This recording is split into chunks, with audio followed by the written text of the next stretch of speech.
Hey, thanks for stopping in today, and in this video I'm going to make it short and sweet because every time we're building our store and we need an answer, we don't want to go through the whole 20-minute video. So here we go.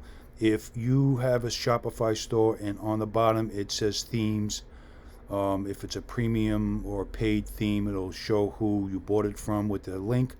It'll also show you powered by Shopify.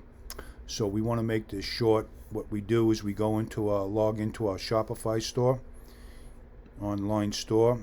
We go into these three buttons. We hit edit default theme content. We hit theme.